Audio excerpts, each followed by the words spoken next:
Hey, I just want to give you a quick tutorial on how to set up and operate this clock. And this clock has what's called an American style movement. And so that makes it a little bit more complicated, so let me explain how to operate that to make it nice and simple. First things first, when you get the clock, you need to remove the pendulum to transport it. So it'll be out when I give it to you. And just to put that, once it's on the wall, put the pendulum back in. Get there, and then let it start swinging. Now, since this is a wall mount clock, it's important that it be level. You don't need to use a level or anything like that. You just need to hang it on the wall, and it's set up so that when it's level, it'll sound right. So if it sounds like it's limping, like tick, tick, tick, tick, tick, tick, it's not level. You need to adjust it until you hear it go tick, tick, tick, tick very evenly. So once it's level, you need to set the time. To set the time, just turn the minute hand clockwise.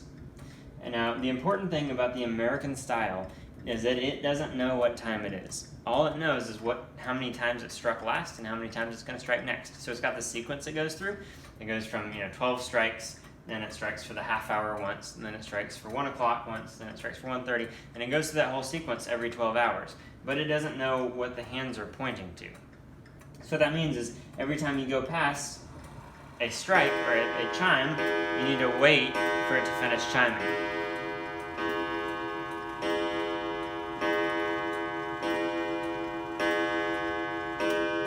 Now let's say that you forget that, or it gets off and it's pointing to 11 o'clock and it strikes 2 times. Well, that means it thinks it's actually 2 o'clock.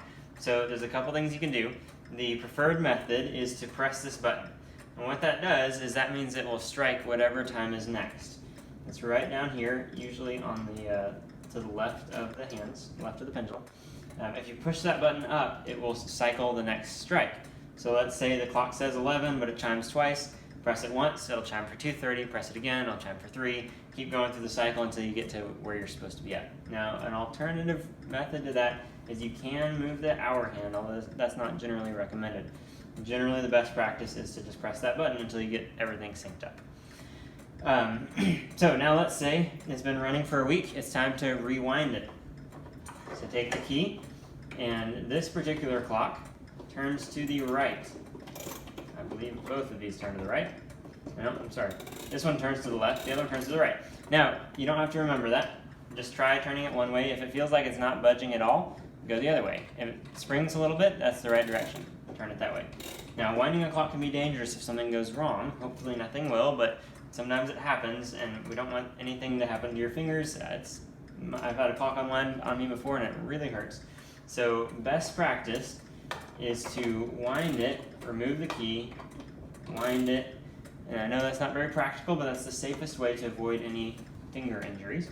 Another option is to wind it and just keep your hands close to it. Whenever I'm winding a clock, that's what I do. I'll just keep my hands real close, so if something goes wrong, I can catch it before it's too late. So you wind it once a week, generally about 8 days or so. And then if you notice that it's consistently fast or slow, you can adjust that with this pendulum screw.